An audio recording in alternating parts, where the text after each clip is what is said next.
참 엄청난 이 육체의 고통, 이 정신적인 고통, 오직 했겠습니까? 말로 상상할 수 없을 정도의 엄청난 고통을 당하셨어요. 근데 예수님이 십자가 달리시면서, 여러분, 예수님은 전능하신 분 아니십니까? 그래서 거기에서 천사를 동원해가지고 분명히 자기를 죽이려 하는 사람들을 모두 다 죽일 수 있었을 겁니다. 예수님은 마음만 먹었다면. 그리고 자기에게 있는 이 양손 찔린 대못과 다리 찔린 대못을 딱 빼가지고 그 십자가에서 내려오실 수 있는 충분한 능력이 있는 분이 누구십니까? 예수 그리스도 아닙니까? 근데 예수님께서는 어찌된 일이신지 그렇게 할 수 있음에도 불구하고 가만히 계셨다는 거예요. 분명히 그렇게 할 수 있는 능력이 있음에도 불구하고 우리 예수님께서는 이 피를 흘리시면서 고통 가운데 그대로 계셨다는 겁니다. 죽을 때까지. 왜 그런 겁니까? 저 여러분들을 위해서 그런 거예요. 저 여러분들이 살리기 위해서. 예수님이 그 자리에서 내려오셨다면 우리의 죄악은 그대로 있는 것이고 우리는 이 인생 살아가면서 진짜 아주 멸망치지 않는 인생 살아갈 수밖에 없는 비참한 인생인 걸 아시기 때문에 우리 예수님께서는 십자가에서 내려올 수가 없었던 거예요. 그대로 고통 가운데 돌아가신 거예요. 2001년도 이제 9월 11일 날 세계무역센터가 테러리스트에 의해서 이제 돈을 주지 않습니까? 정말 저도 그 방송을 봤어요. 화면을 통해서 이렇게 한국에서 도 봤겠죠. 긴급 뉴스를 해서 쫙 보는데 진짜 영화 같더라고요. 생방 도중에 비행기 한 대가 또 나머지 한 대는 그대로 박는 이 불길로 쌓이는 것이 그대로 방영되지 않았습니까? 영화 같은 그런 테러의 모습.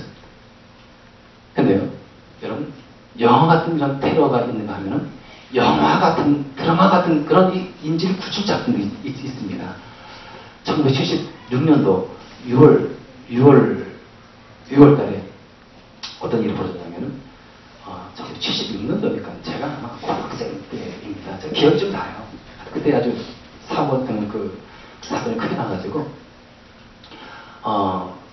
그리스 아테네 공항에서 이제 에어 프랑스 비행기 이제 딱 떴는데요.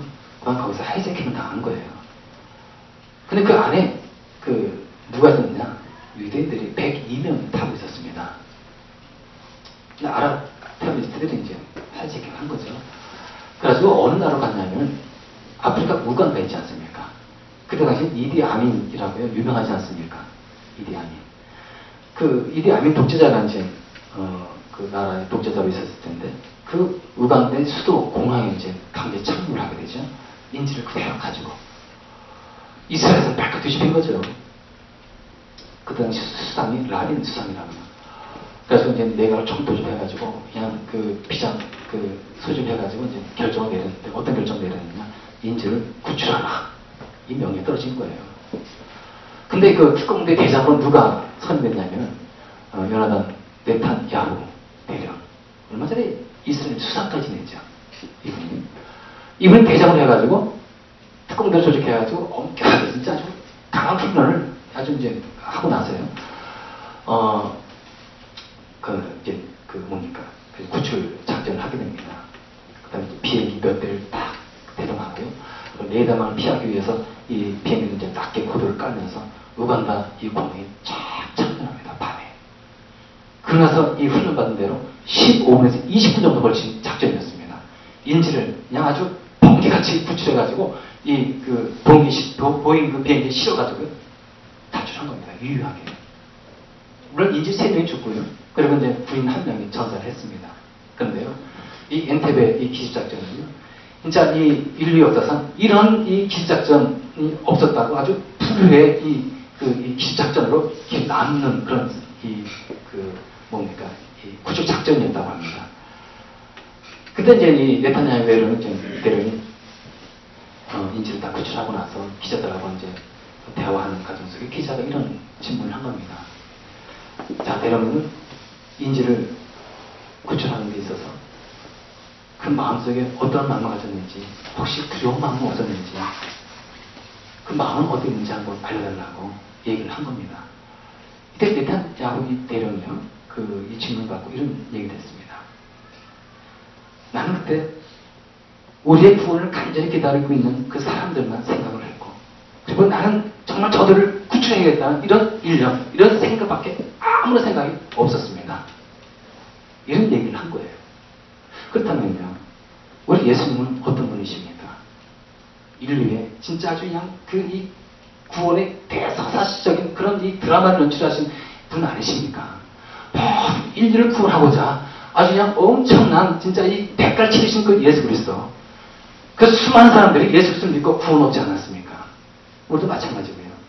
우리가 이제 한나라에 가가지고 예수님을 이제 만났을 때 예수님이 십자가 달리셔서 그리고 3일 동안 무덤에 계셨다가 또 승천하시지 않았습니까? 그 예수님 만나가지고 얘기를 합니다. 이렇게 질문할 수 있지 않습니까? 예수님, 그때 십자가 달리셨을 때 얼마나 두려웠겠습니까? 얼마나 무서웠겠습니까? 그때 어떤 생각을 하셨습니까? 예수님께 묻는다면 예수님이 뭐라고 말씀하실까요? 저는 네타냐후와 같은 그런 대령의 이 말처럼 그렇게 말할 것 같아요. 나는 그때 오직 나의 구원을 기다리고 있는 사람들을 향해가지고 저들을 살릴 생각밖에 없었다. 오직 저들이 나를 통해서 구원 얻는다는 그 생각밖에 없었다. 이런 말을 하지 않을까 하는 생각을 합니다. 그렇습니다. 여러분, 예수님께서는요, 우리의 고통과 우리의 슬픔 때문에 그리고 우리의 죄악 때문에 십자가에서 처절하게 피를 흘리며 고통당하시고 죽으셨습니다. 여러분 어떻습니까? 우리 예수님께서 이렇게 우리를 위해서 고통당하셨고 분명히 또 우리 이 모든 이 삶의 이 구원을 위해서 우리 예수님께서 돌아가셨어요.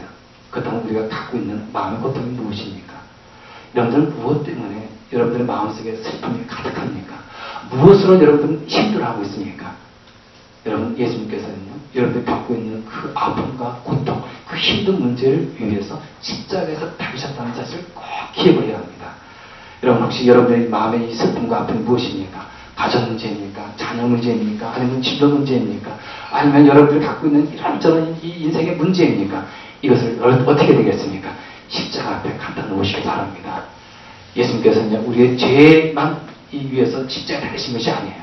여러분들이 갖고 있는 인생의 문제, 고통의 문제, 슬픔의 문제를 그대로 안고서 예수님께서 십자가에 달리셨다는 사실을 꼭 기억을 해야 합니다.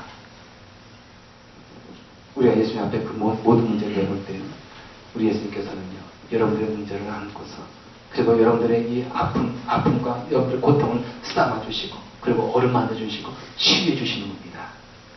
기도하지 않겠습니다.